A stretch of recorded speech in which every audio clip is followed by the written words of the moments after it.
seus mal-diagramados, o carnaval deste ano será lembrado não só pelas terríveis ressacas que nos fazem sentir como se tivéssemos contraído dengue, mas também por uma mega tragédia ambiental no país, desta vez no litoral norte de São Paulo. E verdade seja dita, todo ano neste período de verão, uma ou diversas regiões do Brasil enfrentam deslizamentos, enchentes e soterramentos. Isso em locais que ainda contam com vantagens geológicas e estruturais.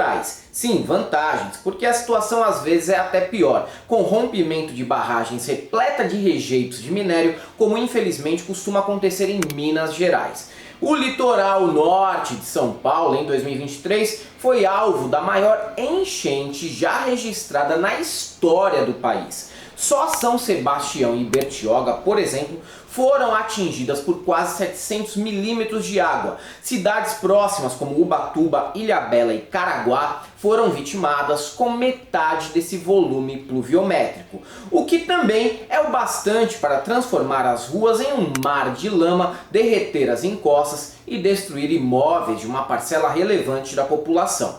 Tinha 4 casas de aluguel, eu alugava para as pessoas.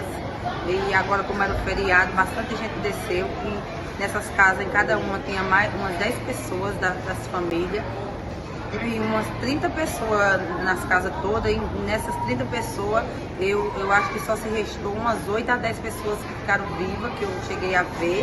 E o culpado por isso? Bom, depende muito do posicionamento ideológico que você tiver. Se for bolsonarista, a culpa, claro, é do PT e do Nine. Se for jovem místico, a culpa é apenas dos deuses, que estão furiosos porque a escola de samba Salgueiro desfilou com um capeta em um carro alegórico. Agora, se você não for uma anta batizada, sabe que a resposta é um combo que une descaso dos 3 níveis de governo, negligência das prefeituras, especulação imobiliária, desigualdade social, aquecimento global e a inevitável ação das águas sobre um bioma como a Mata Atlântica. O negócio é que, mesmo não precisando ser um gênio para se chegar a essa conclusão, a triste realidade é que entra ano e sai ano assistimos a mesma história se repetir. Depois que a tragédia acontece, prefeitos, governadores e o presidente se reúnem e dão uma entrevista coletiva anunciando o que farão para atender os atingidos pela chuva.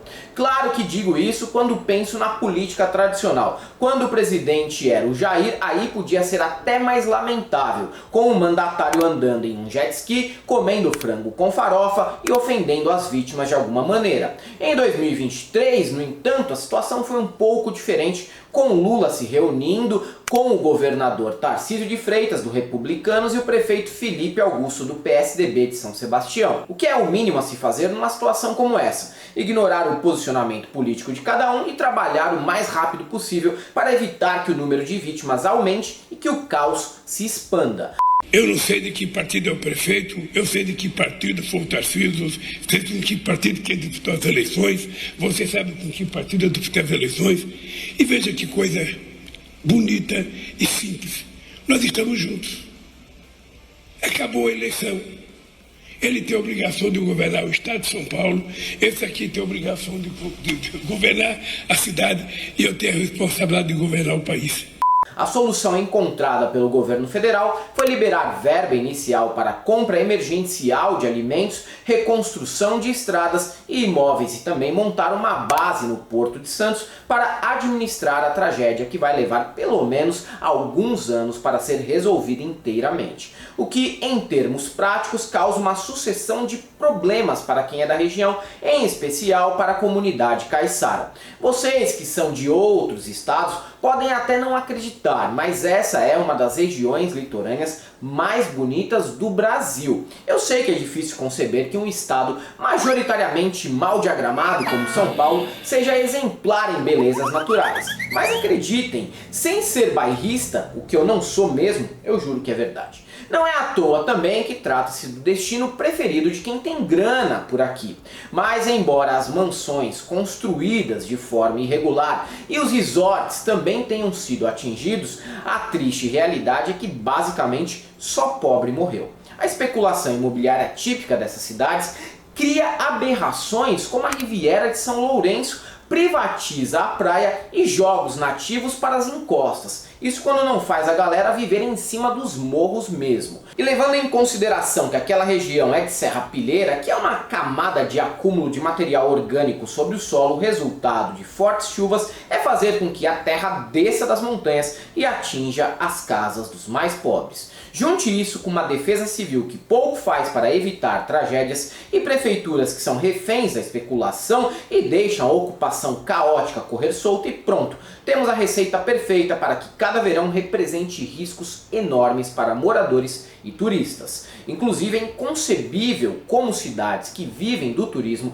sejam completamente despreparadas para realizar operações emergenciais de evacuação da população em casos como esses que não são nem de longe imprevisíveis. A prefeitura lucra com os condomínios e com as férias, mas não tem a capacidade de ministrar cursos e distribuir umas sirenes para que seja dado um alerta quando algo do tipo está prestes a ocorrer. Na verdade, a ganância do capital sempre deixa as digitais nesse tipo de acontecimento. Semana passada mesmo, a previsão anunciava que o litoral norte sofreria com uma quantidade absurda de chuvas. É razoável permitir que cidades com pouca infraestrutura para evacuação fiquem ainda mais lotadas, mesmo sabendo de antemão que muita chuva vai cair? Se já não bastasse todo o descaso do poder público, ainda temos que lidar com a escrotidão própria do ser humano, que enxerga nessa crise uma chance para lucrar e cobra R$ 93 num litro de água para quem já está completamente desesperado e fudido, como denunciou emocionado o repórter Wallace Lara da TV Globo.